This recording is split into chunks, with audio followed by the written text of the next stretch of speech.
a small look at basic concepts on how a term newborn breastfeeds. So, our objectives today would be to understand what happens in the first few hours after your baby is born. Let's talk a little about the golden hour of birth, functional latching, effective feeding, and maybe just take a look at burping, second night syndrome. Let's talk about red flags when you need to meet your pediatrician or lactation consultant. And also, let's talk about baby language, how your baby communicates with you. So, this is what you could expect in the first few hours after birth. So, what happens then depends on how your pregnancy has been, how your birth process has been, and how your baby adapts to life outside the womb. Ideally, what should happen is your baby should come out hale and hearty so that you can have immediate skin to skin contact with your baby straight after birth. But if your baby has some issues in adapting to life outside, then maybe the pediatrician would take your baby away and maybe help them to become more comfortable, maybe check on the baby and then bring the baby back to you. There's also something called the APGAR score, which gives you a number based on a maximum score of 10, which just rates your baby's heart rate, breathing, tone, skin color, basically how your baby is adapted to life outside. If all goes well, then your baby can come skin to skin with you. So if the birthing parent has had a cesarean section, then the onus is on the partner to do skin to skin. And what I found is sometimes they're very hesitant on holding the baby. They feel, that it's very delicate, that they're going to hurt it maybe. So a simple way to lift your baby is to give support at the neck, if you can see my screen. So you make your finger like a U, like this, and hold the baby at the nape of the neck and also support the bottom. And then you can put your baby on your chest. So it's pretty easy and you get used to holding such a tiny baby with time. So let's go to our next topic, which is the golden hour of birth. Okay. So I just want to ask you a question. Maybe just think about it yourself. Do you think babies are tiny, helpless, and it is the parent who breastfeeds? Or do you think a baby is perfectly capable and breastfeeding is their work? So you hold on to whatever your thoughts are.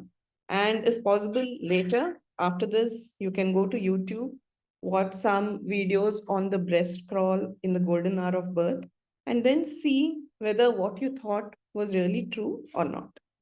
So, what I want to talk to you about is the golden hour of birth. So, that is the first hour of birth where, if your baby is healthy, has adapted well, is put on your chest immediately, and the baby is able to crawl all over your abdomen to the breast and to latch on themselves. So, this shows that actually the baby is really capable of doing breastfeeding.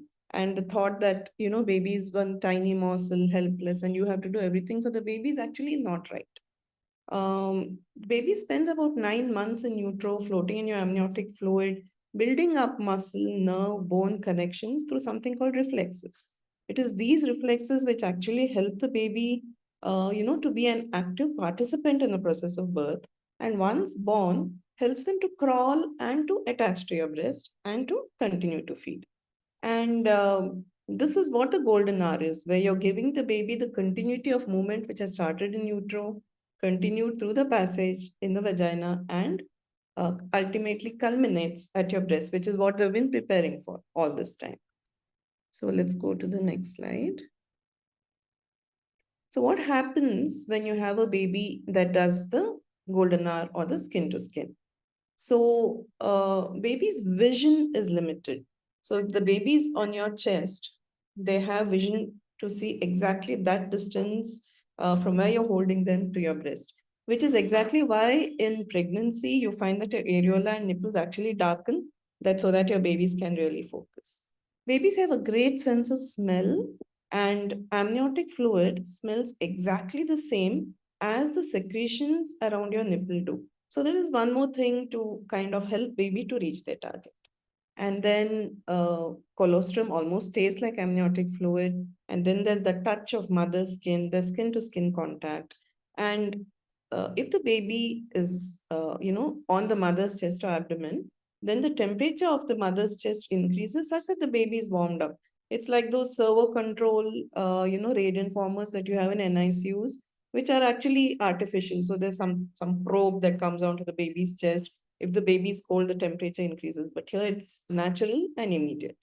And then there's the breathing movement of mom, which has been, so familiar when the baby's in utero, and the baby can also hear mother's voice. So what happens is all these sense organs are stimulated.